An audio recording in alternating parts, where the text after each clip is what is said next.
Hello everyone. Today's question is 9 divided by 3, bracket 4 minus 1. 9 divided by 3, bracket 4 minus 1. 9 divided by 3 equals 3. Bracket 4 minus 1 equals 3. 3 times 3 equals 9. But this is the wrong answer according to the BODMS rule. First, we solve the brackets, then division and multiplication, and after that, addition and subtraction. Division and multiplication have the same priority, so we'll check from left to right. Now, inside the bracket, the value of 4 minus 3 is 3. 4 minus 1 equals 3. So now the further solution is 9 divided by 3, and in brackets, 3.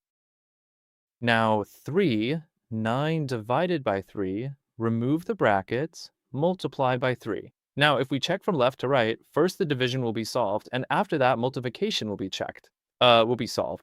So 9 divided by 3 times 3. 9 divided by 3 is 3. 3 times 3 equals 9. This is the right answer.